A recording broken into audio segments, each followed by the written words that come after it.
अस्सलामुअलैकुम प्यारे बच्चों, आज हम उर्दू पढ़ेंगे जमाते नहुम में। और इसमें दूसरा सबक है उर्दू ज़ुबान की तारीफ़ है। और इसी तरह इसका पहला दूसरा हिस्सा मुकम्मल हो चुका है। आज सबक का तीसरा हिस्सा पढ़ेंगे। जो तीसरा हिस्सा मुकम्मल होने के बाद आप लोग इसमें से सवालात के जवाबात कापियों में लिखकर मुझे बताना रहता ज़रूर। इसी तरह यहाँ पे आज हम तीसरा हिस्सा पढ़ेंगे कि हमारे देश में उर्दू ज़बान की क्या अहमियत है और हम उर्दू ज़बान को किस तरह इस्तेमाल करते हैं, और इस यहाँ पे तीसरे हिस्से में पढ़ेंगे।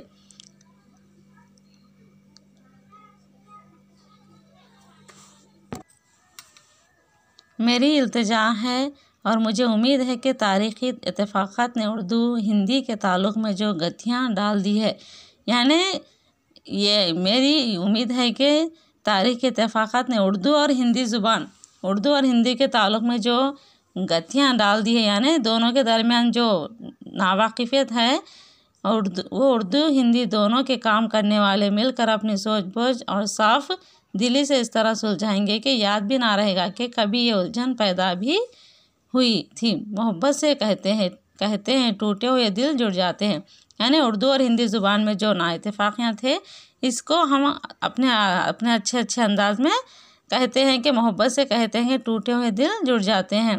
ऐसे जुड़ते हैं कि पता भी नहीं चलता कि कहाँ बाल पड़ा था। यानी दोनों के दरमियान जब गुफ्तगू हुई तो दोनों के दरमियान में इत्तेफाक़ात हुए थे। इसी तरह फिर अपने आप को सुलझा कर ये ऐसा सुलझाए कि उनको याद भी ना रहा फिर हम दोनों किस तरह जुड़ गए। मैंने पहले भी कहा था और अब भी कहता हूँ कि उर्दू किसी तरह हिंदी की रक़ीब नहीं है। मैं पहले भी कहा था और अभी भी हिंदी की रक़ीब नहीं, सब हिंदुस्तानी शहरी है। यानी हिंदी आपकी ज़ुबान है, उर्दू हमारी ज़ुबान है, हिंदी हिंदुओं की है, उर्दू मुसलमानों की ज़ुबान है। ऐसा कि इसका फ़र्क कभी भी नहीं आना चाहिए, क्योंकि हम तमाम हिंदुस्तान में रहने वाले शहरी हैं। हर ज़ुबान को तालीम के ज़रिए हम हर ज़ुबान को जान सकते हैं। सब हिंदुस्तानी शहरी है। इनकी ज़ुबान कुछ ही हो, दस्तूर हिंद के मुताबिक हिंदी को देश की सरकारी ज़ुबान मानते हैं। यानी दस्तूर के मुताबिक हिंदी ज़ुबान को सरकारी ज़ुबान मानते हैं। कौन सी ज़ुबान को? हिंदी को। और इसकी तरक्की में हाथ बटाना अपना फ़र्ज़ समझते हैं। इस ज़ुबान को तरक्की करना और तमाम हर शहरी तरक्की करने के लिए अपना फ़र्ज़ समझते हैं। उर्दू वाले भी इससे बाज नहीं है, यानी उर्दू वाले भी इससे इनकार नहीं करते। फिर उर्दू हिंदी की रक़ीब कैसे हो सकती, क्योंकि वो भी हिंदुस्तानी दस्तूर की तस्लीम की हुई कौमी ज़ुबानों में से है। फिर उर्दू को क्यों सरकारी ज़ुबान नहीं मान रहे?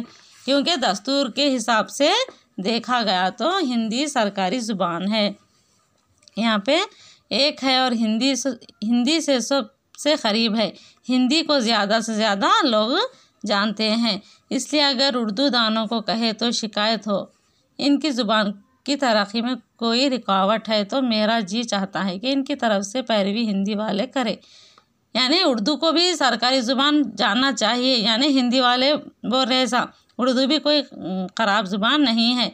इससे भरोसे और मोहब्बत के ऐसे सौते फूटेंगे कि सारी कौमी ज़िंदगी से सैराब होगी। सारे देश में लिसानी सियासत का रंग भी दिल बदल जाएगा। ज़हनी ताउन के राह भी खुल जाएंगे, आपस का रब्त बढ़ेगा। यानी एक ज़ुबान आपकी हिंदी हिंदुओं की, उर्दू मुसलमानों की ज़ुबान नहीं, बल्कि आपस में एक देश में रहने वाले तमाम लोग इस ज़ुबान को जानते हैं और कोई भी इसका ज़हनी ताउन की राह खुल जाएगी, आपस का रब्त बढ़ेगा। आपस में मिलजुल कर रहना चाहिए।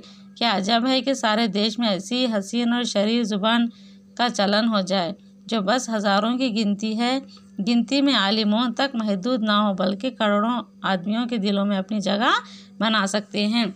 यानी देश में रहने वाले हर इंसान, हर लाखों में नहीं बल्कि करोड़ों में उर्दू ज़ुबान को और हिंदी ज़ुबान को अच्छी तरह जानते हैं। इसमें कोई भी आपस में मेल जोल झगड़े कुछ भी नहीं, बल्कि ऐसी ज़ुबान है मादरी उर्दू कि हम बचपन से माँ की गोद से सीखे जाने वाली ज़ुबान है। वो हम आम तौर पर घरों में पैदाइश से बोले जाने वाली अपनी मादरी ज़ुबान है। जो माँ की गोद से सीखी जाती है उसको मादरी ज़ुबान कहते हैं, और हमारी ज़ुबान उर्दू है। इसी तरह उर्दू ज़ुबान का इख्तिताम हो चुका है। अब मुसन्निफ़ का तारुफ़ है। यहाँ पे मुसन्निफ़ कौन है? डॉक्टर जाकिर हुसैन। डॉक्टर जाकिर हुसैन 1897 ईस्वी में हैदराबाद में पैदा हुए। कहाँ पे पैदा हुए? हैदराबाद में। कौन सी ईस्वी में? 1897 ईस्वी में। और इनका आबाई वतन क़ायमगंज था। क़ायमगंज के थे। इनके वालिद वकालत के सिलसिले में हैदराबाद आए। इनके वालिद डॉक्टर जाकिर हुसैन के वालिद वकालत के सिलसिले में हैदराबाद आए तो यहीं होकर रह गए। इन लोग इसी तरह हैदराबाद में रह गए। जाकिर साहब की इब्तदाई तालीम गवर्नमेंट हाई स्कूल सुल्तान बाज़ार हैदराबाद में हुई। डॉक्टर जाकिर हुसैन की इब्तदाई तालीम कहाँ हुई? गवर्नमेंट हाई स्कूल सुल्तान बाज़ार हैदराबाद में पढ़े इन्हों इब्तदाई तालीम। इस्लामिया हाई स्कूल अटावा से मैट्रिक और आलागढ़ से, यानी अटावा इस्लामिया हाई स्कूल अटावा से 10th क्लास पास करने के बाद आलागढ़ से BA किया और उसके बाद MA के तालिब इल्म हुए। BA और MA किया। MA की तालीम हासिल करने के बाद तुर्क मवालात की तहरीक से मुतासिर होकर अलीगढ़ छोड़ दिया और जामे मिलिया से वाबस्ता हो गए। अलीगढ़ छोड़ के क्या करें ना, जामे मिलिया चले गए। वहाँ से जर्मनी भी गए और बर्लिन यूनिवर्सिटी से डॉक्टरेट।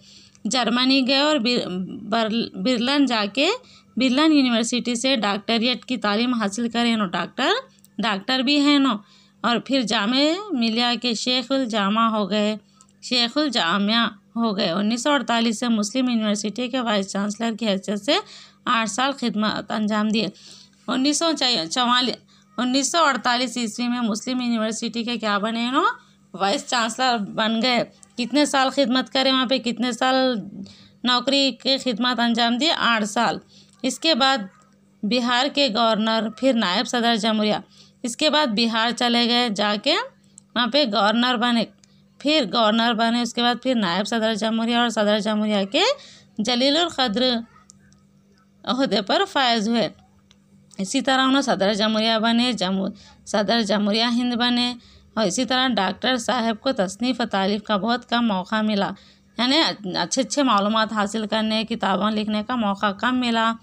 बच्चों से इन्हें बहुत मोहब्बत, इन्होंने बच्चों से बहुत प्यार करते थे। बच्चों के लिए इन्होंने अब्बू खां की बकरी जो भी लिखे हैं ना, अब्बू खां की बकरी, खरगोश और चूहा जैसी कहानियाँ लिखे जो बहुत मशहूर हुए। इनका अंदाज़ा तहरीर नहायत ही सादा, सलीस और आम फहम।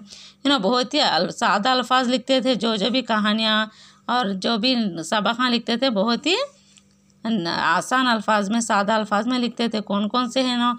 अब्बू खां की बकरी भी लिखे, खरगोश और चूहा जैसी कहानियाँ भी लिखते थे ना। बहुत ही मशहूर है कहानियाँ लिखने में। इसी तरह हम इस सबक को मुकम्मल हो चुका है। इंशाल्लाह इसका ऑब्जेक्टिव टाइप या सवाल जवाब कल पढ़ेंगे।